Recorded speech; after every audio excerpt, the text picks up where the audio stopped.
Welcome back to my channel. Guys, ngasi aina ligadoriba movie asigi maming The Grandmother. Movie asi 2022 da release tauba horror movie amani. Movie asi Spanish movie amani. Horror khakta natana thriller movie amasu oihali. Adudi mayam panthaba tawdana movie asi kari kamdoge habada mayam punna yeminarasi.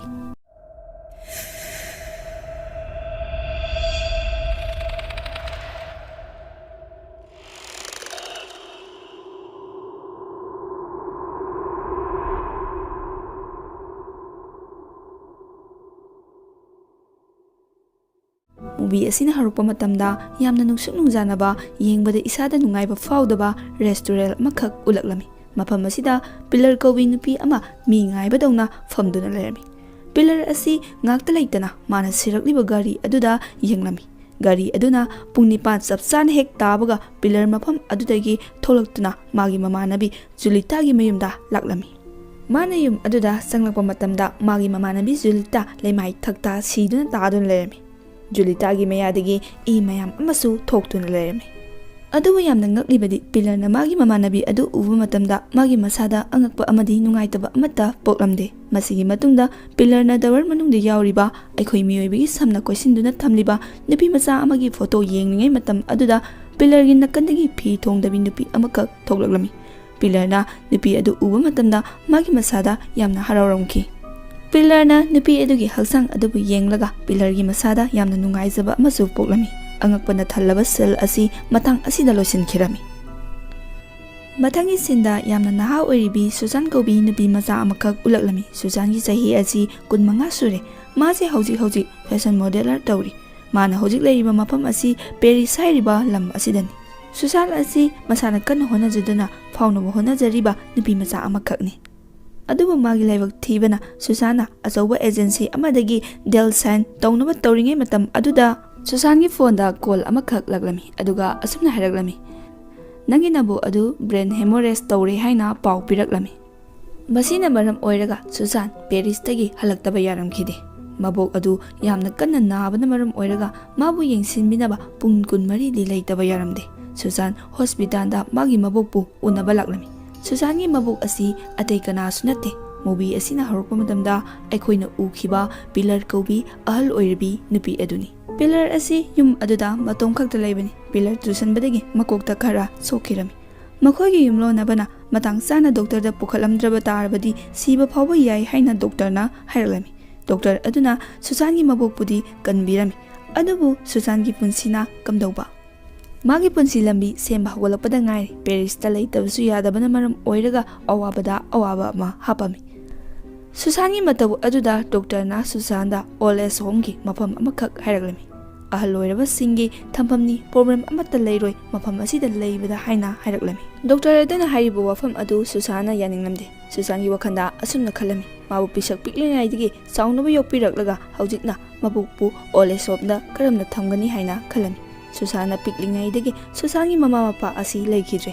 Magi mabokna magi mama mapa saktuna Susan bu yokpirakpani. Susan gi mita magi mama mapa bu masak uba fangamkide. Maram asina mabok asina yokpirakpani. Adubu ngasidi mabok asi yamna sole. Mabok asigi mafamda magi darkar yamna taraba matam asida Susana kamdauna mabokpu thadoktuna satkani. Masina maram oiraga Susan matam kharadi magi thabak adudagi break loge haina khalami. Masigi matungda Susana mabuk puduna yumda halaklami. Susan kuirabagi tungda mabuki manakta full time leiba fanglami. Magi mabukpu sak pijaba magi mabukka wari sanaduna leiba imungi thabok thawang khudimak Susana pumnamak hotnarami. Aduga Susan gi mathamoi adusu yamna haraujaba ama farami. Maramdi mabigi mabukka matam kuirabagi tungda mabuk asigi leminaba mabuk asigi seba tawba phangjaba asida mana penjaba amasu farami. Susana angang oiringaida mabukna tawbirakpa adu ngasina Susana amuk magi mabukta seba tawba phangjare. Susana leiriba yum asida mingsel ama phawba leiramde. Maram asina Susana dukanda chattuna mingsel ama leiduna puraklami. Mana lambigi mataida asum lakpa matamda lambigi mataida magi asawa picture thetuna leramba aduda Susan yamna haraujarami. Masada masarasi celebrity ama oire hainasu khanjarami. Makhoi yum adu hek yaubaga mingsel adubu magi mabokta hana yenghalami. Adubu magi haraujaba adu kuina chatlu haina tamlamde. Mana magi yum adu yaubaga Angel aduda kon tawrami. ꯃꯥꯒꯤ ꯑꯆꯧꯕ project ꯑꯗꯨ ꯑꯌꯨꯛ ꯅꯨꯃꯤꯗꯥꯡ ꯇꯨꯝꯕ ꯆꯥꯕ ꯈꯪꯗꯅ ꯍꯣꯠꯅꯖꯈꯤꯕ ꯑꯗꯨ ꯃꯤꯅ ꯂꯧꯈ꯭ꯔꯦ ꯍꯥꯏꯅ ꯍꯥꯏꯔꯛꯂꯝꯃꯤ꯫ ꯁꯨꯁꯥꯟ ꯃꯥꯒꯤ ꯊꯕꯛ ꯑꯗꯨꯗ ꯈꯜꯂꯛꯄ ꯇꯥꯔꯕꯁꯨ ꯃꯥꯅ ꯀꯔꯤꯁꯨ ꯇꯧꯕ ꯉꯝꯂꯝꯗꯦ꯫ ꯁꯨꯁꯥꯟ ꯃꯊꯋꯥꯏ ꯌꯥꯝ ꯅꯨꯡꯉꯥꯏꯇꯅ ꯂꯩꯔꯝꯃꯤ, ꯑꯗꯨꯕꯨ ꯃꯁꯥꯅ ꯃꯁꯥꯕꯨꯗꯤ ꯊꯦꯝꯖꯤꯟꯖꯔꯝꯃꯤ꯫ ꯄ꯭ꯔꯣꯖꯦꯛꯇꯤ ꯀꯌꯥꯔꯛ ꯍꯟꯅ ꯊꯥꯕ ꯌꯥꯏ, ꯑꯗꯨꯕꯨ ꯃꯥꯒꯤ ꯃꯕꯨꯛꯇꯤ ꯑꯅꯤꯁꯨꯕ ꯅꯠꯇꯦ꯫ ꯃꯁꯤ ꯈꯜꯂꯒ ꯁꯨꯁꯥꯟ ꯃꯊꯃꯣꯏ ꯑꯗꯨꯕꯨ ꯄꯦꯟꯊꯣꯛꯆꯔꯝꯃꯤ꯫ ꯃꯁꯤꯒꯤ ꯃꯇꯨꯡꯗ ꯁꯨꯁꯥꯟ ꯃꯕꯨꯛꯀꯤ ꯁꯦꯕꯥꯗ ꯃꯥꯏ ꯐꯖꯅ ꯑꯣꯟꯁꯤꯜꯂꯝꯃꯤ, ꯃꯕꯨꯛꯀꯤ ꯁꯦꯕꯥꯕꯨ ꯐꯖꯅ ꯇꯧꯕꯤꯔꯝꯃꯤ꯫ ꯁꯨꯁꯥꯟ ꯅꯨꯃꯤꯗꯥꯡꯒꯤ ꯊꯕꯛ ꯄꯨꯝꯅꯃꯛ ꯂꯣꯏꯗꯨꯅ ꯃꯥꯒꯤ ꯀꯥꯗ ꯇꯨꯝꯕ ꯆꯪꯒꯦ ꯍꯥꯏꯅ ꯇꯧꯕ ꯃꯇꯝꯗ ꯃꯕꯣꯛꯅ ꯅꯍꯦꯕꯒꯤ ꯃꯈꯣꯜ ꯇꯥꯔꯛꯄ ꯑꯗꯨꯗ ꯁꯨꯁꯥꯟꯅ ꯃꯕꯨꯛꯀꯤ ꯀꯥ ꯑꯗꯨꯗ ꯆꯪꯗꯨꯅ ꯌꯦꯡꯕ ꯃꯇꯝ ꯑꯗꯨꯗ ꯃꯕꯨꯛ ꯑꯗꯨ ꯐꯃꯨꯡ ꯃꯊꯛ ꯑꯗꯨꯗ ꯃꯈꯣꯡ ꯍꯥꯝꯖꯤꯟꯗꯨꯅ ꯂꯩꯔꯝꯈꯤ꯫ ꯐꯃꯨꯡ ꯑꯗꯨꯁꯨ ꯂꯣꯏꯅꯃꯛ ꯄꯨꯡꯇꯩ ꯇꯩꯗꯨꯅ ꯂꯩꯔꯝꯃꯤ꯫ ꯁꯨꯁꯥꯟꯅ ꯃꯕꯣꯛ ꯑꯗꯨꯕꯨ ꯐꯖꯅ ꯏꯔꯨꯖꯊꯣꯛꯄꯤꯔꯒ ꯗꯥꯏꯄꯔ ꯑꯃ ꯁꯤꯠꯆꯤꯟꯗꯨꯅ ꯐꯖꯅ ꯑꯃꯨꯛ ꯇꯨꯝꯍꯜꯂꯝꯃꯤ, ꯑꯗꯨꯒ ꯃꯥꯁꯨ ꯇꯨꯝꯕ ꯑꯃꯨꯛ ꯆꯪꯂꯛꯂꯝꯃꯤ꯫ ꯁꯨꯁꯥꯟ ꯑꯌꯨꯛꯇꯒꯤ ꯏꯃꯨꯡꯒꯤ ꯃꯊꯤ ꯃꯀꯨꯝ ꯃꯌꯥꯝ ꯑꯗꯨ ꯃꯥꯅ ꯄꯨꯝꯅꯃꯛ ꯍꯣꯠꯅꯕ ꯑꯗꯨꯗ ꯃꯥꯒꯤ ꯃꯁꯥ ꯑꯗꯨ ꯌꯥꯝꯅ ꯋꯥꯔꯝꯃꯤ, ꯃꯔꯝ ꯑꯁꯤꯅ ꯃꯥ ꯌꯥꯝꯅ ꯇꯨꯝꯅꯤꯡꯂꯝꯃꯤ꯫ ꯑꯍꯤꯡꯒꯤ ꯃꯇꯝꯅꯤ꯫ ꯁꯨꯁꯥꯟꯅ ꯇꯨꯝꯂꯤꯉꯩ ꯃꯇꯝꯗ ꯃꯥꯒꯤ ꯃꯁꯥꯗ ꯃꯥꯒꯤ ꯀꯥ ꯑꯗꯨꯗ ꯀꯅꯥꯒꯨꯝꯕ ꯃꯤꯑꯣꯏ ꯑꯃ ꯂꯩꯕꯒꯤ ꯁꯥꯃꯤꯟ ꯐꯪꯂꯝꯃꯤ꯫ ꯉꯥꯏꯍꯥꯛꯀꯤ ꯃꯇꯨꯡꯗ ꯁꯨꯁꯥꯟꯅ ꯁꯨꯞꯂꯤꯕ ꯐꯩꯖꯨꯞ ꯑꯗꯨ ꯀꯅꯥꯒꯨꯝꯕ ꯃꯤꯑꯣꯏ ꯑꯃꯅ ꯆꯤꯡꯊꯈꯤꯔꯝꯃꯤ꯫ ꯁꯨꯁꯥꯟꯒꯤ ꯐꯩꯖꯨꯞ ꯆꯤꯡꯊꯔꯤꯕ ꯃꯤꯑꯣꯏ ꯑꯁꯤ ꯑꯇꯩ ꯀꯅꯥꯁꯨ ꯅꯠꯇꯦ, ꯁꯨꯁꯥꯟꯒꯤ ꯃꯕꯣꯛ ꯄꯤꯂꯔꯅꯅꯤ꯫ ꯄꯤꯂꯔꯅ ꯁꯨꯁꯥꯟꯒꯤ ꯃꯌꯥꯗ ꯃꯈꯨꯠꯅ ꯊꯤꯟꯖꯤꯜꯂꯝꯃꯤ꯫ ꯃꯇꯥꯡ ꯑꯗꯨꯗ ꯁꯨꯁꯥꯟ ꯇꯨꯝꯂꯝꯕꯗꯒꯤ ꯃꯤꯀꯞ ꯊꯣꯛꯂꯛꯂꯝꯃꯤ, ꯑꯗꯨꯕꯨ ꯁꯨꯁꯥꯟꯗꯤ ꯃꯁꯥꯗ ꯌꯥꯝꯅ ꯑꯀꯤꯕ ꯑꯃ ꯐꯥꯎꯔꯝꯃꯤ꯫ ꯁꯨꯁꯥꯟꯅ ꯈꯜꯂꯝꯃꯤ ꯃꯁꯤꯒꯨꯝꯕ ꯑꯀꯤꯕ ꯃꯪ ꯑꯁꯤ ꯃꯃꯥꯡꯗ ꯑꯃꯨꯛ ꯐꯥꯎꯕ ꯃꯪꯗ꯭ꯔꯤ ꯍꯥꯏꯅ꯫ ꯑꯌꯨꯛꯀꯤ ꯃꯇꯝꯅꯤ꯫ ꯁꯨꯁꯥꯟ ꯃꯥꯅ ꯇꯧꯒꯗꯕ ꯊꯕꯛ ꯑꯗꯨꯗ ꯃꯥꯏ ꯐꯖꯅ ꯑꯣꯟꯁꯤꯜꯂꯝꯃꯤ꯫ ꯃꯕꯣꯛ ꯄꯤꯂꯔꯗ ꯃꯥꯏ ꯀꯌꯥ ꯑꯣꯟꯁꯤꯜꯂꯝꯗꯦ꯫ ꯃꯗꯨꯗꯒꯤ ꯃꯥꯒꯤ ꯃꯕꯣꯛ ꯄꯤꯂꯔꯒꯤ ꯃꯑꯣꯡ ꯃꯇꯧ ꯑꯁꯤ ꯑꯍꯣꯡꯕ ꯈꯔ ꯂꯥꯛꯄ ꯍꯧꯔꯛꯂꯝꯃꯤ꯫ ꯄꯤꯂꯔ ꯈꯛꯇ ꯅꯠꯇꯅ ꯂꯩꯔꯤꯕ ꯌꯨꯝ ꯑꯗꯨꯁꯨ ꯑꯍꯣꯡꯕ ꯈꯔ ꯂꯥꯛꯄ ꯍꯧꯔꯛꯂꯝꯃꯤ꯫ ꯃꯥꯒꯤ ꯃꯕꯣꯛ ꯄꯤꯂꯔ ꯑꯁꯤ ꯃꯑꯣꯡ ꯆꯥꯗꯕ ꯑꯉꯥꯎꯕ ꯃꯤ ꯑꯃꯗꯧꯅ ꯃꯁꯥ ꯃꯇꯣꯝꯇ ꯃꯔꯝ ꯂꯩꯇꯅ ꯄꯪꯅꯣꯛꯇ ꯅꯣꯛꯇꯨꯅ ꯂꯩꯔꯝꯃꯤ, ꯃꯗꯨꯁꯨ ꯁꯨꯡꯂꯦꯞ ꯂꯦꯞꯇꯅ ꯅꯣꯛꯇꯨꯅ ꯑꯗꯨꯃꯛ ꯂꯩꯔꯝꯃꯤ꯫ ꯃꯁꯤꯒꯤ ꯃꯇꯨꯡꯗ ꯁꯨꯁꯥꯟꯅ ꯒꯥꯔꯤ ꯌꯦꯡꯕ ꯃꯇꯝꯗ ꯌꯨꯝ ꯑꯗꯨꯗ ꯂꯩꯔꯤꯕ ꯒꯥꯔꯤ ꯄꯨꯝꯅꯃꯛ ꯄꯨꯡ 9 ꯇꯥꯗꯨꯅ ꯂꯩꯕ ꯑꯗꯨ ꯎꯔꯝꯃꯤ꯫ ꯃꯁꯤꯒꯤ ꯃꯇꯨꯡꯗ ꯁꯨꯁꯥꯟ ꯏꯔꯨꯖꯗꯨꯅ ꯂꯩꯔꯤꯉꯩ ꯃꯇꯝ ꯑꯗꯨꯗ ꯏꯋꯥ ꯀꯧꯕꯤ ꯅꯨꯄꯤ ꯑꯃ ꯃꯕꯣꯛ ꯄꯤꯂꯔꯒ ꯎꯅꯕ ꯂꯥꯛꯂꯝꯃꯤ꯫ ꯏꯋꯥ ꯑꯁꯤ ꯃꯃꯥꯡꯗ ꯁꯤꯗꯨꯅ ꯂꯩꯔꯝꯕ ꯖꯨꯂꯤꯇꯥꯒꯤ ꯃꯁꯨꯅꯨꯄꯤꯅꯤ꯫ ꯄꯤꯂꯔꯅ ꯏꯋꯥꯗ ꯌꯨꯝꯒꯤ ꯁꯣ ꯑꯃ ꯄꯤꯔꯝꯃꯤ꯫ ꯏꯋꯥꯅ ꯁꯨꯁꯥꯟꯗ ꯃꯈꯣꯏ ꯑꯅꯤꯁꯤ ꯑꯉꯥꯡ ꯑꯣꯏꯔꯤꯉꯩꯗꯒꯤ ꯌꯥꯝꯅ ꯂꯨꯅ ꯇꯤꯟꯅꯔꯛꯄ, ꯑꯉꯥꯡ ꯑꯣꯏꯔꯤꯉꯩꯗ ꯌꯥꯝꯅ ꯁꯥꯟꯅꯃꯤꯟꯅꯔꯛꯄꯅꯤ ꯍꯥꯏꯕ ꯃꯇꯝꯗ ꯁꯨꯁꯥꯟꯗꯤ ꯀꯔꯤꯁꯨ ꯈꯪꯕ ꯉꯝꯂꯝꯗꯦ꯫ ꯁꯨꯁꯥꯟꯅ ꯏꯋꯥ ꯀꯧꯕ ꯃꯤꯡ ꯑꯁꯤ ꯐꯥꯎꯕ ꯈꯪꯂꯝꯗꯦ, ꯑꯗꯨꯒ ꯁꯨꯁꯥꯟꯅ ꯃꯥꯒꯤ ꯄꯨꯟꯁꯤꯗ ꯏꯋꯥ ꯀꯧꯕ ꯃꯤꯡ ꯑꯁꯤ ꯑꯃꯨꯛ ꯐꯥꯎꯕ ꯇꯥꯔꯝꯈꯤꯗꯦ꯫ ꯁꯨꯁꯥꯟꯅ ꯈꯜꯂꯝꯃꯤ ꯃꯁꯤꯕꯨ ꯑꯣꯏꯊꯣꯛꯄ ꯌꯥꯕ꯭ꯔꯥ ꯍꯥꯏꯅ꯫ ꯃꯁꯤꯒꯤ ꯃꯇꯨꯡꯗ ꯁꯨꯁꯥꯟ ꯄꯦꯔꯤꯁꯇ ꯅꯨꯃꯤꯠ 2ꯒꯤ ꯆꯠꯇꯕ ꯌꯥꯔꯝꯗꯦ꯫ ꯃꯁꯤꯅ ꯃꯔꯝ ꯑꯣꯏꯔꯒ ꯁꯨꯁꯥꯟꯅ ꯅꯔꯁ ꯑꯃ ꯅꯦꯛꯀꯦ ꯍꯥꯏꯅ ꯇꯧꯕ ꯃꯇꯝꯗ ꯃꯥꯒꯤ ꯃꯕꯣꯛ ꯄꯤꯂꯔꯅ ꯌꯥꯝꯅ ꯁꯥꯎꯔꯝꯃꯤ, ꯑꯗꯨꯒ ꯅꯨꯃꯤꯠ ꯈꯨꯗꯤꯡꯒꯤ ꯄꯣꯝꯗꯨꯅ ꯐꯝꯗꯨꯅ ꯑꯗꯨꯃꯛ ꯂꯩꯔꯝꯃꯤ꯫ ꯅꯨꯃꯤꯗꯥꯡꯒꯤ ꯃꯇꯝꯅꯤ꯫ ꯁꯨꯁꯥꯟꯅ ꯃꯥꯒꯤ ꯃꯕꯣꯛꯄꯨ ꯐꯖꯅ ꯁꯨꯝꯕꯤꯔꯝꯂꯒ ꯃꯥꯒꯤ ꯀꯥꯗ ꯇꯨꯝꯕ ꯆꯪꯂꯝꯃꯤ꯫ ꯃꯥꯅ ꯇꯨꯝꯕ ꯆꯪꯕ ꯃꯇꯝꯗ ꯀꯅꯥꯒꯨꯝꯕ ꯃꯤꯑꯣꯏ ꯑꯃꯅ ꯃꯨꯔꯨꯝ ꯃꯨꯔꯨꯝ ꯁꯣꯟꯕꯒꯤ ꯃꯈꯣꯜ ꯑꯃ ꯇꯥꯔꯛꯂꯝꯃꯤ꯫ ꯁꯨꯁꯥꯟꯅ ꯃꯈꯣꯏꯒꯤ ꯌꯨꯝ ꯑꯗꯨꯒꯤ ꯊꯣꯡꯖꯥꯎ ꯑꯗꯨ ꯍꯥꯡꯗꯣꯛꯄ ꯃꯥꯜꯂꯤ ꯈꯟꯗꯨꯅ ꯍꯧꯒꯠꯇꯨꯅ ꯌꯦꯡꯕ ꯃꯇꯝꯗ ꯃꯈꯣꯏꯒꯤ ꯌꯨꯝ ꯑꯗꯨꯒꯤ ꯊꯣꯡꯖꯥꯎ ꯑꯗꯨ ꯍꯥꯡꯗꯨꯅ ꯂꯩꯔꯝꯃꯤ, ꯑꯗꯨꯒ ꯌꯥꯝꯅ ꯇꯨꯖꯨꯡꯕ ꯐꯥꯎꯔꯤꯕꯗꯤ ꯊꯣꯡꯖꯥꯎ ꯑꯗꯨꯒꯤ ꯃꯅꯥꯛꯇ ꯃꯥꯒꯤ ꯃꯕꯣꯛ ꯄꯤꯂꯔ ꯂꯦꯞꯇꯨꯅ ꯂꯩꯔꯝꯃꯤ, ꯑꯗꯨꯒ ꯀꯅꯥꯒꯨꯝꯕ ꯃꯤꯑꯣꯏ ꯑꯃꯒ ꯋꯥꯔꯤ ꯁꯥꯟꯅꯕꯗꯧꯅ ꯅꯣꯛꯇꯨꯅꯁꯨ ꯂꯩꯔꯝꯈꯤ꯫ ꯁꯨꯁꯥꯟꯅ ꯃꯈꯣꯏꯒꯤ ꯃꯕꯣꯛꯀꯤ ꯃꯅꯥꯛꯇ ꯀꯅꯥ ꯂꯩꯒꯦ ꯍꯥꯏꯗꯨꯅ ꯆꯪꯗꯨꯅ ꯌꯦꯡꯕ ꯃꯇꯝꯗ ꯃꯕꯣꯛ ꯄꯤꯂꯔꯒꯤ ꯃꯅꯥꯛꯇ ꯀꯅꯥ ꯑꯃꯠꯇ ꯂꯩꯕ ꯎꯔꯝꯗꯦ, ꯑꯗꯨꯒ ꯍꯥꯡꯗꯣꯛꯇꯨꯅ ꯂꯩꯔꯝꯕ ꯊꯣꯡ ꯑꯗꯨꯁꯨ ꯃꯇꯣꯝ ꯈꯛꯇ ꯇꯞꯅ ꯇꯞꯅ ꯂꯣꯟꯁꯤꯟꯈꯤꯔꯝꯃꯤ꯫ ꯃꯇꯧ ꯑꯗꯨꯗ ꯁꯨꯁꯥꯟ ꯑꯉꯛꯄ ꯑꯃ ꯐꯥꯎꯔꯝꯃꯤ, ꯑꯗꯨꯒ ꯃꯥꯒꯤ ꯃꯃꯥꯡꯗ ꯂꯦꯞꯇꯨꯅ ꯂꯩꯔꯝꯕ ꯃꯥꯒꯤ ꯃꯕꯣꯛ ꯄꯤꯂꯔ ꯑꯗꯨ ꯏꯈꯪ ꯈꯪꯍꯧꯗꯅ ꯃꯥꯡꯈꯤꯔꯝꯃꯤ꯫ ꯃꯁꯤꯒꯤ ꯃꯇꯨꯡꯗ ꯁꯨꯁꯥꯟꯅ ꯃꯕꯣꯛ ꯄꯤꯂꯔꯒꯤ ꯀꯥꯗ ꯆꯪꯗꯨꯅ ꯌꯦꯡꯕ ꯃꯇꯝꯗ ꯃꯕꯣꯛ ꯄꯤꯂꯔ ꯐꯃꯨꯡꯗ ꯅꯤꯡꯉꯥꯏꯗꯅ ꯇꯨꯝꯗꯨꯅ ꯂꯩꯔꯝꯃꯤ꯫ ꯃꯕꯣꯛ ꯄꯤꯂꯔꯒꯤ ꯈꯨꯇꯨꯝ ꯑꯗꯨꯁꯨ ꯑꯃꯨꯛ ꯐꯥꯎꯕ ꯃꯤꯀꯞ ꯊꯣꯛꯇ꯭ꯔꯤꯕꯒꯤ ꯃꯑꯣꯡꯗꯅꯤ꯫ ꯁꯨꯁꯥꯟꯗꯤ ꯃꯗꯨ ꯎꯕꯗ ꯃꯁꯥꯗ ꯑꯉꯛꯄ ꯑꯃꯗꯤ ꯑꯀꯤꯕꯅ ꯊꯜꯂꯝꯃꯤ, ꯑꯗꯨꯒ ꯃꯁꯤꯕꯨ ꯑꯣꯏꯊꯣꯛꯄ ꯌꯥꯕ꯭ꯔꯥ ꯍꯥꯏꯅꯁꯨ ꯈꯜꯂꯝꯃꯤ꯫ ꯃꯕꯣꯛꯀꯤ ꯀꯥ ꯑꯗꯨꯒꯤ ꯊꯣꯡꯅꯥꯎ ꯑꯗꯨꯁꯨ ꯍꯥꯡꯗꯨꯅ ꯂꯩꯕ ꯎꯔꯝꯃꯤ꯫ ꯁꯨꯁꯥꯟꯅ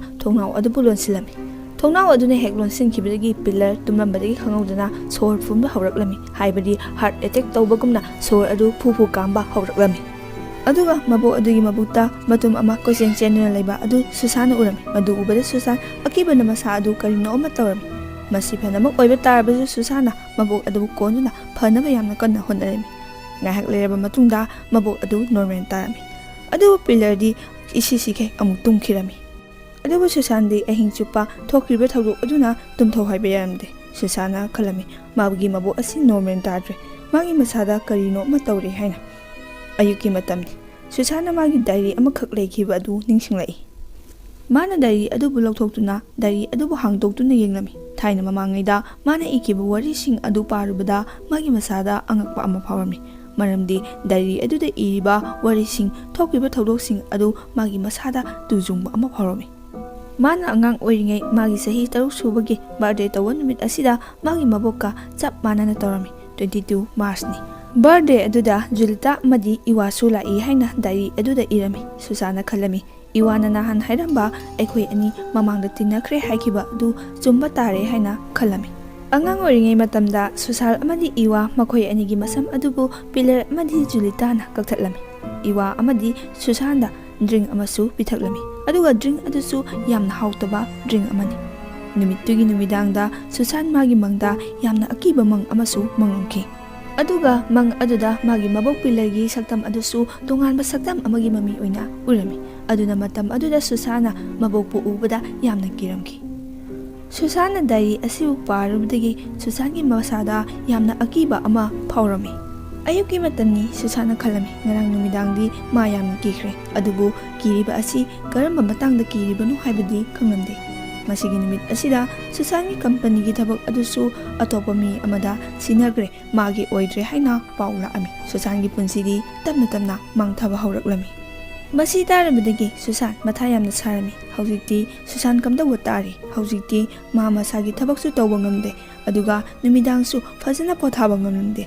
Magi lemhawriba punsi asi noloki komda tabaga chap manarami. Aduga Susan haujikkan akiba mangsu yamna manglami. Mang aduda magi masa asi yamna hanu sali haina su tawrami. Maya pumbasu teklami. Masamju angawba ngakta hawrami. Magi unsa pumba khujilami. Magi mabok pilarga mawong matawga chap manana tawrami. Noong mamana tumhagulakpa matamda magi maboki blanket adu magi mathakta soptuna leiba adu urami. Magi dol ama leibaduna magi mabokna konduna tumduna layami. Matang asida Susana wakal ama khalaklami. Aheng khudingi magi mabokna magi mangda adumak lakliba asi mangnate taibangni haibasi khanglaklami. Susan thokliba thawdoksing asida magi makok adu puba ngamlamde. Nongmadi mabok pilar adu yum adudagi mangkhirami. Susana mabok pilar bu mapanda thiba thoklami. Masigi matungda yum manung aduda yengpa matamda magi mabok adu thiba phanglamde. Susana mabok adubu phangmandaba aduda police call tawge haina tawba matamda yamna ngaklibadi mabok pilar adu ngaihakki matungda Susangi mamangda phamduna lerami. Susana mabok adu yengnuba matamda mabok pilar gi masa adu humangna pikadu leiba adu urami. Masigi matungda Susan matha yamna sarami.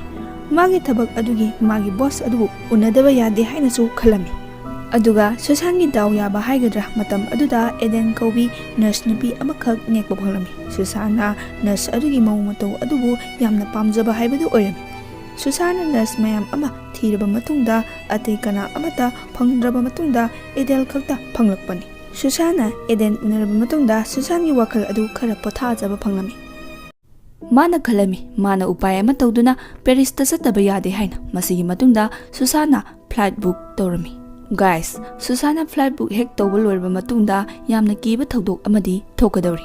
Susangi masada yamna kiba amadi phawrami. Maramdi magi mabok pillar adu thonang maya aduda magi masinmal aduda murum sonun leiba adu Susana urami. Pillar na masil adu murum sonbe hek loiba matamda Edel gari amana thomlami. Susana matang asida khanglai. Magi mabok pillar na kala jadu tawduna Eden bu hatpani haibasi. Aduga pillar na thongna aduda yengtharaga kana nokpa adu uraga Susana soidre magi mabok asina Edel bu hatpani. Masi mayam asi urubadagi Susangi masa adu yamna kirami. Masigi matangda Susangi masada thongna amatta leiramde. Magi mabokna yum aduda leiba aduda Susan yum aduda hanjinba talamki. Magi mabokki matawsing adubu Susana khangba ngamlamde. Guys, pillar na Edel bu hatlibagi maramdi amakhakni. Maramdi pillar na magi manaktagi Susan bu lamna satkiba pamlamde. Somdana Susan mabuki manak aduda sangba phokkiramki. Susana kari tawgani haiba phok khanglamde. Amuksu masana khalami aibu angawi haibadu oirabra thokliba thawdoksing asibu aigi mit asida panguda uribra haina. Masi mayam asi khana Susan ahing supa bus stel mada lerami. Amuksu Susana wakhanmuna khalami. Masi pumnamak asi kari tawraga fani haina. Ayuki matamda Susana yum aduda halakpa matamda magi mabok pillar thongnang maya aduda leptun leiba adu Susana urami. Ngarang Susana salamdaida lehauba phibam aduga ꯆꯞ ꯃꯥꯟꯅꯅ ꯃꯆꯤ ꯂꯦꯡꯗꯅ ꯑꯗꯨꯃꯛ ꯂꯩꯕ ꯎꯔꯝꯃꯤ꯫ ꯃꯁꯤꯒꯤ ꯃꯇꯨꯡꯗ ꯁꯨꯁꯥꯟꯅ ꯅꯣꯡꯃ ꯗꯣꯛꯇꯔꯅ ꯍꯥꯏꯔꯛꯈꯤꯕ ꯑꯣꯜ ꯑꯦꯖ ꯍꯣꯝꯒꯤ ꯋꯥꯐꯝ ꯑꯗꯨ ꯅꯤꯡꯁꯤꯡꯂꯛꯏ꯫ ꯃꯁꯤꯅ ꯄꯨꯝꯅꯃꯛꯀꯤ ꯑꯐꯕ ꯑꯣꯏꯔꯅꯤ ꯍꯥꯏꯅ ꯁꯨꯁꯥꯟꯅ ꯈꯜꯂꯝꯃꯤ꯫ ꯃꯁꯤꯒꯤ ꯅꯨꯃꯤꯠ ꯑꯁꯤꯃꯛꯇꯗ ꯁꯨꯁꯥꯟꯅ ꯃꯥꯒꯤ ꯃꯕꯣꯛ ꯄꯤꯂꯔꯕꯨ ꯑꯣꯜ ꯑꯦꯖ ꯍꯣꯝꯗ ꯊꯅꯝꯃꯤ, ꯃꯥꯒꯤ ꯃꯄꯣꯠ ꯃꯆꯩ ꯄꯨꯝꯅꯃꯛꯀ ꯂꯣꯏꯅꯅ꯫ ꯃꯁꯤ ꯄꯨꯝꯅꯃꯛ ꯑꯁꯤ ꯂꯣꯏꯔꯕ ꯃꯇꯨꯡꯗ ꯁꯨꯁꯥꯟꯅ ꯌꯨꯝꯗ ꯍꯜꯂꯛꯂꯝꯃꯤ, ꯑꯗꯨꯒ ꯃꯥꯒꯤ ꯑꯦꯖꯦꯟꯗ ꯀꯣꯟ ꯇꯧꯗꯨꯅ ꯄꯦꯔꯤꯁꯇ ꯑꯃꯨꯛ ꯍꯟꯅ ꯆꯠꯅꯕꯒꯤꯗꯃꯛꯇ ꯋꯥꯔꯤ ꯁꯥꯔꯝꯃꯤ꯫ ꯁꯨꯁꯥꯟꯅ ꯆꯠꯀꯗꯧꯔꯤꯕ ꯐ꯭ꯂꯥꯏꯠ ꯑꯁꯤ ꯅꯨꯃꯤꯗꯥꯡꯒꯤ ꯑꯣꯏꯔꯝꯃꯤ꯫ ꯃꯥꯅ ꯆꯠꯇ꯭ꯔꯤꯉꯩ ꯃꯃꯥꯡꯗ ꯃꯥꯅ ꯆꯥꯅꯕꯒꯤꯗꯃꯛꯇ ꯌꯦꯔꯨꯝ ꯍꯧꯕ ꯃꯇꯝꯗ ꯌꯦꯔꯨꯝ ꯑꯗꯨ ꯃꯩꯅ ꯇꯨꯝꯅ ꯆꯥꯛꯂꯝꯃꯤ꯫ ꯌꯦꯔꯨꯝ ꯑꯗꯨ ꯄꯨꯡꯀꯥ ꯀꯥꯔꯝꯃꯤ꯫ ꯇꯟꯖꯥ ꯑꯗꯨꯗ ꯇꯤꯚꯤꯗ ꯄꯥꯎ ꯑꯃꯈꯛ ꯂꯥꯛꯂꯝꯃꯤ꯫ ꯄꯥꯎ ꯑꯗꯨꯗ ꯍꯣꯁꯄꯤꯇꯥꯜ ꯑꯃ ꯃꯩꯅ ꯇꯨꯝꯅ ꯆꯥꯛꯄꯗꯒꯤ ꯃꯤ ꯑꯃ ꯐꯥꯎꯕ ꯀꯟꯕ ꯉꯝꯈꯤꯗ꯭ꯔꯦ ꯍꯥꯏꯅ ꯍꯥꯏꯔꯛꯂꯝꯃꯤ꯫ ꯄꯥꯎ ꯑꯁꯤꯗ ꯃꯩꯅ ꯇꯨꯝꯅ ꯆꯥꯛꯏ ꯍꯥꯏꯔꯤꯕ ꯍꯣꯁꯄꯤꯇꯥꯜ ꯑꯁꯤ ꯁꯨꯁꯥꯟꯅ ꯃꯕꯣꯛꯄꯨ ꯊꯅꯝꯂꯤꯕ ꯍꯣꯁꯄꯤꯇꯥꯜ ꯑꯗꯨꯅꯤ꯫ ꯄꯥꯎ ꯑꯁꯤ ꯇꯥꯔꯨꯕꯗꯒꯤ ꯁꯨꯁꯥꯟ ꯃꯁꯥꯗ ꯑꯉꯛꯄꯅ ꯊꯜꯂꯝꯃꯤ꯫ ꯃꯁꯥ ꯑꯗꯨꯁꯨ ꯌꯥꯝꯅ ꯄꯥꯈꯠꯂꯝꯃꯤ꯫ ꯃꯕꯣꯛꯀꯤꯗꯃꯛꯇ ꯃꯥ ꯃꯊ꯭ꯋꯥꯏꯁꯨ ꯌꯥꯝꯅ ꯅꯨꯡꯉꯥꯏꯔꯝꯗꯦ꯫ ꯁꯨꯁꯥꯟ ꯌꯥꯝꯅꯁꯨ ꯀꯞꯄꯝꯃꯤ꯫ ꯑꯗꯨꯕꯨ ꯁꯨꯁꯥꯟꯒꯤ ꯅꯨꯡꯉꯥꯏꯇꯕ ꯑꯗු ꯁꯦꯀꯦꯟ ꯈꯔꯒꯤ ꯃꯇꯨꯡꯗ ꯑꯀꯤꯕ ꯑꯣꯏꯅ ꯑꯣꯟꯈꯤꯕ ꯈꯪꯍꯧꯗꯦ꯫ ꯃꯥꯒꯤ ꯃꯕꯣꯛ ꯄꯤꯂꯔ ꯀꯥꯆꯤꯜ ꯑꯃꯗ ꯐꯝꯗꯨꯅ ꯅꯣꯛꯇꯨꯅ ꯂꯩꯔꯝꯕ ꯑꯗꯨꯗ ꯁꯨꯁꯥꯟ ꯃꯥꯒꯤ ꯃꯁꯥ ꯑꯗꯨ ꯀꯤꯕꯅ ꯊꯛꯊꯛ ꯅꯤꯛꯂꯝꯃꯤ꯫ ꯁꯨꯁꯥꯟꯗꯤ ꯄꯦꯔꯤꯁꯇ ꯆꯠꯂꯒꯅꯤ ꯍꯥꯏꯗꯨꯅ ꯃꯥꯒꯤ ꯃꯄꯣꯠ ꯃꯆꯩ ꯄꯨꯝꯅꯃꯛ ꯄꯦꯛ ꯇꯧꯕ ꯂꯣꯏꯔꯕꯅꯤ꯫ ꯃꯥꯅ ꯆꯠꯂꯒꯦ ꯍꯥꯏꯅ ꯆꯞ ꯌꯨꯡꯅ ꯈꯟꯕ ꯇꯥꯔꯕꯗꯤ ꯇꯟꯖꯥ ꯑꯗꯨꯗ ꯆꯠꯄ ꯐꯥꯎꯕ ꯌꯥꯏ, ꯑꯗꯨꯕꯨ ꯃꯥꯒꯤ ꯃꯊꯃꯣꯏ ꯑꯗꯨꯅ ꯌꯥꯅꯤꯡꯂꯝꯗꯦ꯫ ꯃꯥꯒꯤ ꯃꯕꯣꯛꯄꯨ ꯀꯔꯝꯅ ꯃꯁꯤꯒꯤ ꯐꯤꯚꯝ ꯑꯁꯤꯗ ꯍꯨꯟꯗꯣꯛꯇꯨꯅ ꯆꯠꯀꯅꯤ ꯍꯥꯏꯅ ꯈꯜꯂꯒ ꯅꯨꯡꯇꯤꯒꯤ ꯃꯥꯅ ꯇꯧꯕ ꯃꯊꯧꯁꯤꯡ ꯑꯗꯨ ꯑꯃꯨꯛ ꯇꯧꯔꯝꯃꯤ꯫ ꯃꯁꯤꯒꯤ ꯃꯇꯨꯡꯗ ꯁꯨꯁꯥꯟꯅ ꯃꯥꯒꯤ ꯃꯕꯣꯛꯄꯨ ꯆꯥꯛ ꯏꯟꯕꯤꯔꯝꯃꯤ, ꯑꯗꯨꯕꯨ ꯄꯤꯂꯔ ꯉꯁꯤꯗꯤ ꯆꯥꯛ ꯑꯗꯨ ꯌꯥꯝꯅ ꯍꯔꯥꯎ ꯍꯔꯥꯎꯅ ꯆꯥꯔꯝꯃꯤ꯫ ꯍꯔꯥꯎꯕ ꯑꯁꯤꯁꯨ ꯅꯍꯥꯟꯈꯩꯗꯒꯤ ꯍꯦꯟꯅ ꯍꯔꯥꯎ ꯍꯔꯥꯎꯅ ꯆꯥꯔꯝꯃꯤ, ꯑꯗꯨꯕꯨ ꯄꯤꯂꯔꯅꯗꯤ ꯈꯪꯂꯝꯃꯤ ꯉꯥꯏꯍꯥꯛꯀꯤ ꯃꯇꯨꯡꯗ ꯃꯥ ꯁꯤꯔꯅꯤ ꯍꯥꯏꯕꯁꯤ꯫ ꯄꯤꯂꯔ ꯆꯥꯛ ꯆꯥꯅ ꯆꯥꯅ ꯃꯈꯧꯔꯤ ꯑꯗꯨꯗ ꯀꯔꯤꯅꯣ ꯑꯃ ꯄꯟꯕꯗꯧꯅ ꯂꯣꯛ ꯈꯨꯕ ꯍꯧꯔꯛꯈꯤ꯫ ꯄꯤꯂꯔ ꯁꯣꯔ ꯍꯣꯟꯕꯁꯨ ꯌꯥꯝꯅ ꯋꯥꯔꯝꯃꯤ꯫ ꯄꯤꯂꯔꯁꯤ ꯅꯍꯥꯟꯈꯩꯗꯤ ꯑꯁꯨꯝꯅ ꯑꯗꯨꯃꯛ ꯇꯧꯏ, ꯑꯗꯨꯒ ꯉꯥꯏꯍꯥꯛ ꯂꯩꯔꯒ ꯑꯗꯨꯃꯛ ꯐꯈꯤ꯫ ꯁꯨꯁꯥꯟꯅ ꯅꯍꯥꯟꯈꯩꯗꯤ ꯑꯗꯨꯃꯛ ꯌꯦꯡꯁꯤꯟꯕꯅꯤ, ꯑꯗꯨꯕꯨ ꯉꯁꯤꯗꯤ ꯃꯄꯥꯟꯗ ꯂꯦꯞꯇꯨꯅ ꯃꯥꯒꯤ ꯃꯕꯣꯛꯅ ꯂꯣꯛ ꯈꯨꯈꯤꯕ ꯑꯗꯨ ꯂꯦꯞꯈꯤꯕ ꯉꯥꯏꯔꯝꯃꯤ꯫ ꯑꯗꯨꯕు ꯃꯇꯝ ꯏꯀꯨꯏ ꯀꯨꯏꯅ ꯉꯥꯏꯔꯝꯗꯦ꯫ ꯃꯥꯒꯤ ꯃꯕꯣꯛꯀꯤ ꯂꯣꯛ ꯈꯨꯕ ꯑꯗꯨꯁꯨ ꯌꯥꯝꯅ ꯊꯨꯅ ꯂꯦꯞꯈꯤꯔꯝꯃꯤ꯫ ꯁꯨꯁꯥꯟꯅ ꯌꯨꯝ ꯑꯗꯨꯗ ꯆꯪꯗꯨꯅ ꯌꯦꯡꯕ ꯃꯇꯝꯗ ꯃꯥꯒꯤ ꯃꯕꯣꯛ ꯄꯤꯂꯔ ꯁꯤꯔꯦ ꯍꯥꯏꯕꯁꯤ ꯈꯪꯂꯝꯃꯤ꯫ ꯉꯁꯤ ꯑꯁꯤ ꯄꯤꯂꯔ ꯑꯃꯗꯤ ꯁꯨꯁꯥꯟꯒꯤ ꯆꯍꯤ 22 ꯁꯨꯕꯒꯤ 22 ꯃꯥꯔꯆꯅꯤ꯫ ꯁꯨꯁꯥꯟꯅ ꯗꯣꯛꯇꯔꯗ ꯄꯥꯎ ꯄꯤꯕ ꯃꯇꯝꯗ ꯄꯨꯡ 4ꯒꯤ ꯃꯃꯥꯡꯗ ꯂꯥꯛꯄ ꯉꯝꯃꯣꯏ ꯍꯥꯏꯅ ꯍꯥꯏꯔꯛꯂꯝꯃꯤ꯫ ꯌꯨꯝ ꯑꯗꯨꯗ ꯁꯨꯁꯥꯟ ꯃꯇꯣꯝ ꯈꯛꯇ ꯂꯩꯔꯝꯃꯤ, ꯑꯗꯨꯒ ꯌꯨꯝ ꯑꯗꯨꯗ ꯑꯀꯤ-ꯑꯀꯤꯕ ꯊꯧꯗꯣꯛ ꯃꯆꯥ ꯃꯆꯥ ꯀꯌా ꯑꯃꯁꯨ ꯊꯣꯛꯄ ꯍꯧꯔꯛꯂꯝꯃꯤ꯫ ꯁꯨꯁꯥꯟꯅ ꯐꯣꯇꯣ ꯑꯃꯈꯛ ꯌꯦꯡꯂꯝꯃꯤ꯫ ꯐꯣꯇೋ ꯑꯁꯤ ꯃꯃꯥꯡꯗ ꯄꯤꯂꯔ ꯑꯃꯗꯤ ꯏꯋꯥ ꯃꯈꯣꯏ ꯑꯅꯤ ꯑꯣꯏꯕꯅꯤ, ꯑꯗꯨꯒ ꯍꯧꯖꯤꯛꯅ ꯁꯨꯁꯥꯟ ꯑꯃꯗꯤ ꯏꯋꯥꯒ ꯑꯣꯏꯗꯨꯅ ꯂꯩꯔꯝꯃꯤ꯫ ꯑꯗꯨꯒ ꯁꯨꯁꯥꯟꯅ ꯄꯤꯂꯔꯒꯤ ꯃꯌꯥꯗꯒꯤ ꯇꯤꯟ ꯃꯌꯥꯝ ꯑꯃ ꯊꯣꯛꯂꯛꯄ ꯑꯗꯨ ꯃꯨꯟꯅ ꯌꯦꯡꯂꯝꯃꯤ꯫ ꯃꯥꯅ ꯈꯜꯂꯝꯃꯤ, ꯁꯤꯕꯗ ꯉꯥꯏꯔꯤꯕ ꯀꯔꯝꯅ ꯑꯁꯨꯛ ꯊꯨꯅ ꯍꯛꯆꯥꯡ ꯑꯁꯤꯕꯨ ꯄꯨꯝꯊꯔꯤꯕꯅꯣ ꯍꯥꯏꯅ꯫ ꯑꯁꯨꯝꯅ ꯈꯜꯂꯤꯉꯩ ꯇꯟꯖꯥ ꯑꯗꯨꯗ ꯏꯈꯪ ꯈꯪꯍꯧꯗꯅ ꯌꯨꯝ ꯑꯗꯨꯗ ꯊꯥꯜꯂꯝꯕ ꯃꯩ ꯄꯨꯝꯅꯃꯛ ꯃꯨꯠꯈꯤꯔꯝꯃꯤ꯫ ꯑꯗꯨꯒ ꯁꯨꯁꯥꯟꯒꯤ ꯃꯁꯥꯗ ꯀꯅꯥꯒꯨꯝꯕ ꯃꯤꯑꯣꯏ ꯑꯃꯅ ꯀꯦꯀꯨ ꯂꯣꯠꯄꯤ ꯁꯥꯟꯅꯕꯒꯨꯝꯅ ꯁꯨꯁꯥꯟꯒꯤ ꯃꯁꯥꯗꯁꯨ ꯐꯥꯎꯔꯝꯃꯤ꯫ ꯄꯤꯂꯔꯒꯤ ꯍꯛꯆꯥꯡ ꯑꯗꯨꯁꯨ ꯑꯃꯝꯕ ꯑꯗꯨꯒꯤ ꯃꯅꯨꯡꯗꯒꯤ ꯃꯥꯡꯈꯤꯔꯝꯃꯤ꯫ ꯃꯤꯀꯨꯞ ꯑꯃꯒꯤ ꯃꯇꯨꯡꯗ ꯔꯨꯝ ꯑꯃꯗꯒꯤ ꯃꯉꯥꯜ ꯑꯃꯈꯛ ꯉꯥꯜꯂꯛꯄ ꯑꯗꯨ ꯁꯨꯁꯥꯟꯅ ꯎꯔꯝꯃꯤ꯫ ꯁꯨꯁꯥꯟꯅ ꯔꯨꯝ ꯑꯗꯨꯗ ꯆꯪꯗꯨꯅ ꯌꯦꯡꯕ ꯃꯇꯝꯗ ꯁꯨꯁꯥꯟꯒꯤ ꯐꯣꯇೋ ꯐ꯭ꯔꯦꯝ ꯆꯜꯂꯕ ꯑꯃꯈꯛ ꯂꯩꯔꯝꯃꯤ꯫ ꯐ꯭ꯔꯦꯝ ꯆꯜꯂꯕ ꯐꯣꯇꯣ ꯑꯗꯨꯒꯤ ꯃꯃꯥꯡꯗ ꯀꯦꯟꯗꯜ ꯑꯃꯁꯨ ꯊꯥꯗꯨꯅ ꯂꯩꯔꯝꯃꯤ꯫ ꯁꯨꯁꯥꯟꯅ ꯀꯦꯟꯗꯜ ꯑꯗꯨꯕꯨ ꯍꯟꯖꯤꯟ ꯍꯟꯖꯤꯟ ꯀꯥꯝꯗꯨꯅ ꯃꯨꯊꯠꯅꯕ ꯍꯣꯠꯅꯔꯝꯃꯤ, ꯑꯗꯨꯕꯨ ꯀꯦꯟꯗꯜ ꯑꯗꯨ ꯃꯨꯠꯂꯨ ꯍꯥꯏꯕ ꯌꯥꯔꯝꯈꯤꯗꯦ꯫ ꯀꯦꯟꯗꯜ ꯑꯗꯨ ꯃꯨꯠꯂꯨ ꯍꯥꯏꯕ ꯁꯨꯡꯌꯥꯃꯛ ꯌꯥꯗꯕ ꯑꯗꯨꯗ ꯁꯨꯁꯥꯟꯅ ꯀꯦꯟꯗꯜ ꯑꯗꯨꯕꯨ ꯄꯥꯏꯗꯨꯅ ꯂꯪꯊꯣꯛꯀꯦ ꯍꯦꯛ ꯇꯧꯕꯒ ꯌꯥꯝꯅ ꯑꯉꯛꯄ ꯃꯇꯧ ꯑꯃꯈꯛ ꯎꯔꯝꯃꯤ꯫ ꯍꯥꯏꯕꯗꯤ ꯁꯨꯁꯥꯟꯅ ꯀꯦꯟꯗꯜ ꯑꯗꯨ khak ꯄꯥꯏꯕ ꯐꯪꯂꯝꯃꯤ꯫ ꯀꯦꯟꯗꯜ ꯑꯗꯨꯗ ꯉꯥꯜꯂꯤꯕ ꯃꯩꯔꯤ ꯑꯗꯨꯗꯤ ꯃꯁꯤ ꯂꯦꯡꯗꯅ ꯑꯗꯨꯃꯛ ꯂꯩꯔꯝꯈꯤ꯫ ꯑꯗꯨꯒ ꯁꯨꯁꯥꯟꯅ ꯕꯣꯛꯁ ꯑꯃꯈꯛ ꯊꯦꯡꯅꯔꯝꯃꯤ꯫ ꯕꯣꯛꯁ ꯑꯗꯨꯁꯨ ꯃꯇꯣꯝ ꯈꯛꯇ ꯍꯥꯡꯗꯣꯔꯛꯂꯝꯃꯤ꯫ ꯁꯨꯁꯥꯟꯅ ꯕꯣꯛꯁ ꯑꯗꯨꯒꯤ ꯃꯅꯥꯛꯇ ꯆꯪꯁꯤꯟꯗꯨꯅ ꯌꯦꯡꯕ ꯃꯇꯝꯗ ꯕꯣꯛꯁ ꯑꯗꯨꯒꯤ ꯃꯅꯨꯡꯗ ꯁꯨꯁꯥꯟ ꯃꯁꯥꯃꯛꯀꯤ ꯃꯁꯝ ꯑꯉꯥꯡ ꯑꯣꯏꯔꯤꯉꯩ ꯃꯇꯝꯗ ꯃꯥꯒꯤ ꯃꯕꯣꯛ ꯄꯤꯂꯔꯅ ꯀꯛꯈꯤꯕ ꯁꯝ ꯑꯗꯨ ꯃꯥꯒꯤ ꯐꯣꯇꯣ ꯑꯃꯗ ꯀꯣꯏꯁꯤꯟꯗꯨꯅ ꯂꯩꯕ ꯑꯗꯨ ꯎꯔꯝꯃꯤ꯫ ꯁꯨꯁꯥꯟꯒꯤ ꯃꯁꯥꯗ ꯃꯪꯒ ꯃꯥꯟꯅꯔꯕ ꯊꯧꯗꯣꯛ ꯃꯌꯥꯝ ꯑꯁꯤ ꯎꯔꯨꯕꯗꯒꯤ ꯃꯥꯒꯤ ꯃꯁꯥ ꯑꯗꯨ ꯄꯦꯟꯗ꯭ꯔꯗꯨꯅ ꯀꯟꯅ ꯀꯟꯅ ꯂꯥꯎꯔꯝꯈꯤ꯫ ꯃꯁꯤꯒꯤ ꯃꯇꯨꯡꯗꯒꯤ ꯁꯨꯁꯥꯟꯅ ꯌꯨꯝ ꯑꯗꯨꯗꯒꯤ ꯆꯦꯟꯊꯣꯛꯈꯤꯒꯦ ꯍꯥꯏꯅ ꯊꯣꯡ ꯑꯗꯨ ꯍꯥꯡꯗꯣꯛꯂꯝꯃꯤ꯫ ꯑꯗꯨꯕꯨ ꯊꯣꯡ ꯑꯗꯨ ꯃꯔꯣꯟ ꯃꯌꯥꯝ ꯑꯃ ꯅꯥꯏꯕꯒꯨꯝꯅ ꯊꯣꯡ ꯑꯗꯨ ꯍꯥꯡꯗꯣꯛꯂꯤꯉꯩ ꯂꯣꯏꯕ ꯅꯥꯏꯔꯝꯗꯦ꯫ ꯁꯨꯁꯥꯟ ꯃꯥꯒꯤ ꯃꯁꯥ ꯑꯗꯨ ꯀꯤꯕꯅ ꯂꯣꯏꯔꯝꯈꯤ, ꯑꯗꯨꯒ ꯁꯨꯁꯥꯟ ꯕꯥꯠꯔꯨꯝꯗ ꯂꯣꯠꯄ ꯆꯪꯂꯝꯈꯤ꯫ ꯑꯗꯨꯕꯨ ꯃꯥꯅ ꯃꯐꯝ ꯑꯗꯨꯗ ꯂꯣꯠꯄꯒꯤ ꯀꯥꯟꯅꯕ ꯀꯔꯤꯁꯨ ꯂꯩꯔꯝꯗꯦ꯫ ꯕꯥꯠꯔꯨꯝꯒꯤ ꯃꯤꯡꯁꯦꯜ ꯑꯗꯨꯕꯨ ꯊꯨꯒꯥꯏꯗꯨꯅ ꯃꯥꯒꯤ ꯃꯕꯣꯛ ꯄꯤꯂꯔ ꯆꯪꯂꯛꯂꯝꯃꯤ꯫ ꯄꯤꯂꯔꯅ ꯃꯥꯒꯤ ꯃꯁꯨꯅꯨꯄꯤꯒꯤ ꯃꯁꯝ ꯑꯗꯨꯕꯨ ꯄꯥꯏꯗꯨꯅ ꯆꯤꯡꯂꯛꯂꯝꯃꯤ꯫ ꯃꯁꯤꯒꯤ ꯃꯇꯝ ꯑꯁꯤꯗ ꯌꯨꯝ ꯑꯗꯨꯒꯤ ꯒꯥꯔꯤ ꯄꯨꯝꯅꯃꯛ ꯄꯨꯡ 9 ꯇꯥꯕꯒꯤ ꯈꯣꯡꯂꯛꯂꯝꯃꯤ꯫ Masigi matungda Susangi masada atama ama changlaklammi. Susangi masa pumnamak adu tekpa amadi kongkhalaklaga masa adu sohorma yamna nungairaklamde. Susangi masa adu masana karisu tawba ngamnde. Atama aduna sangkhiba mikuptagi magi mamitta magi mabokpu uba horaklami. Magi mabokki saktam adu hek yengbada akiba saktam ama oina urami. Magi mabok pillargi mamit adusu amubu masu onkhirami. Masa pumba taipetana lerami. Aduga magi masindagi mantra kharasu sonuna lerami. Magi mabok pillarna lepliba asisu magi Mashunupi Susangi mathaktani. Susanda pillarna mantra khara kamtharaklami. Aduga pillarna magi araiba sakti pumnamak sijinnaduna magi thawai adubu Susangi masada hapsilami. Aduga Susangi thawai adubu pillarna fajinuna thanami. Susan ngahaki matungda makeup thoklaglami. Adubu ma hanagi Susal adu oiramkide. Susangi asengba haksang adudi pillarna oikhirami. Susangi thawaina pillargi hanuraba haksang aduda hapsilami. Adubu masi amu hanadi hongdokpa yararoi punsi suppagi oiduna leiragani. Guys, film asigi loirakpada mamangda thokiba thawdok aduga sak manarami.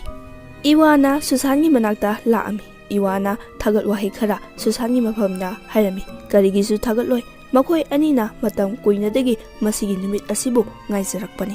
Iwasu iwanete iwagi haksang khaktani thawaidi Julitagi oikhrabani. Pillar amadi Julita makhoi anisi kalajadu sanaba miyoini. Makhoi ani manaduna Susal amadi Iwana sahi taru surakpa matam angang oringai matamda makhoi anina posem tawkhrabani. Makhoi anina sahi kunithoi hek suba matamda Pillar amadi Iwagi thawai adu sangba haina yanarami. Pillar amadi Julitana angang ani adugi masam kakthakiba hautaba drink kaya amasu pithakiba Pillar amadi Julitagi khujin tharang ngaktani. Pillarna masa nungairaktaba adusu Pillar masamakna sinjabani maramdi magi manakta Susal laknabani. Makhoi anigi birthday adusu Pillarna sinba ngaktani. Film asina horokpa matamda Julita siduna taaduna leramba adusu Julitagi thawaidi Iwada sangkhrabani. Aduga haujikna Pillargi thawai aduna Susangi haksangda sangkhrabani. Maramdi Pillar amadi Julita makhoi anina naha oiribagi punshibu yamna kalaklami. Masina Mashunupi anigi punshibu makhoi anina sijinabani. Makhoi anigi wakhanda Mashunupi anigi damakta karisu nungaitaba folomde. Adubu Iwaga Susanga makhoi anigi punsidi aremada manglami. Makhoi anigi marandi karisu leite. Adubu makhoi anigi mabokna makhoi anida namthak tawbani haibasi makhoi anina mamangda khangba ngamnamde. Matang asida film asi loiksinkhirami.